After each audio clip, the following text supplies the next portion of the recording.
జూబ్లీహిల్స్ ఉప ఎన్నిక ఓట్ల లెక్కింపుకు అన్ని ఏర్పాట్లు పూర్తి చేశామని ఆర్వో కర్ణన్ తెలిపారు. యూసుఫ్గూడలోని కోట్ల విజయభాస్కర్ రెడ్డి ఇండోర్ స్టేడియంలోని డిఆర్సీ సెంటర్లో ఆయన మాట్లాడారు. శుక్రవారం ఉదయం 8 గంటలకు పోస్టల్ బ్యాలెట్తో ఓట్ల లెక్కింపు ప్రారంభమవుతుంది. ఫలితాలను ఎప్పటికప్పుడు ఈసీ వెబ్సైట్లో అప్లోడ్ చేస్తామని తెలిపారు. జూబ్లీహిల్స్ ఉప ఎన్నిక సంబంధంగా మన కౌంటింగ్ రేపు మార్నింగ్ 8 o'clock స్టార్ట్ అవుతుంది. టోటల్ పోల్డ్ ఓట్స్ 1,94,631, 48.49% ఓటింగ్ చేయడం జరిగింది. కౌంటింగ్ రేపు మార్నింగ్ 8 o'clock ఫస్ట్ పోస్టల్ బ్యాలెట్లో స్టార్ట్ చేస్తాం. దాని దాదాపుగా 407 పోలింగ్ స్టేషన్ ఉన్నాయి. 10 రౌండ్స్ చేస్తున్నాం. 42 టేబుల్స్ ఉన్నాయి. జనరల్గా 14 టేబుల్స్ పెడతాము. స్పెషల్ పర్మిషన్ తీసుకొని 42 టేబుల్స్ పెట్టడం జరిగింది. బికాస్ క్యాండిడేట్స్ 59 క్యాండిడేట్స్ ఉన్నారు. సో టైం పడుతుందని చెప్పి 42 టేబుల్స్ ఇవ్వడం జరిగింది. 10 రౌండ్స్ మ్యాక్సిమం చేయడం జరుగుతుంది. Counting staff total 186 members counting staff ఉన్నారు.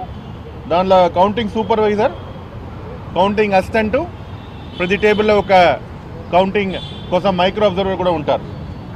దీనిలో అతి ముఖ్యమైన అంశం కౌంటింగ్ అప్పుడు ఈసీఐ అబ్జర్వర్ ఉంటారు, ఈసీఐ టీం కూడా ఉంటారు. వారు కూడా ప్రతిదానికి చెక్ చేయడం జరుగుతుంది. ఆరునే ప్రధానంగా కౌంటింగ్ అని వారు ఆధ్వర్యంలో కౌంటింగ్ ప్రక్రియ చేయడం జరుగుతుంది.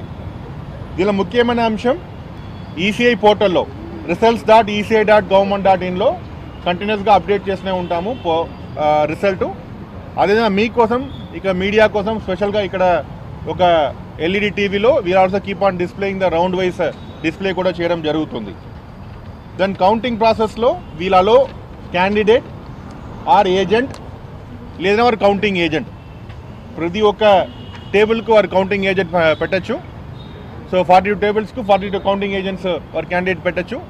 దాంతోపాటు కౌంటింగ్ కోసం వారు క్యాండిడేట్ రావచ్చు, లేదా వారు ఎలక్షన్ ఏజెంట్ రావచ్చు. ఆల్ అదర్ పర్సన్స్ ఎవరు అలౌ చేయడానికి వీలు లేదు. కౌంటింగ్ కోసం పూర్తి ఏర్పాటు చేయడం జరిగింది. ఎలక్షన్ అఫీషియల్స్ కూడా విజిట్ చేయడం జరిగింది. దాంతోపాటు సెక్యూరిటీ కూడా పూర్తిగా చేయడం జరిగింది.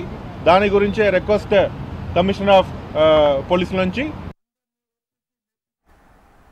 ములుగు జిల్లాలో మంత్రి సీతక్క పర్యటించారు. రామప్ప చెరువు ఐలాండ్లో 20 ఎకరాల విస్తీర్ణంలో శివుడి ధ్యాన కేంద్రానికి శంకుస్థాపన చేశారు. 13 కోట్ల నిధులతో శివుని విగ్రహం ధ్యాన కేంద్రానికి శంకుస్థాపన చేయడం పట్ల మంత్రి ఆనందం వ్యక్తం చేశారు. ఆధ్యాత్మిక కేంద్రంగా ములుగు జిల్లా తయారు కాబోతుందని విశ్వాసం వ్యక్తం చేశారు.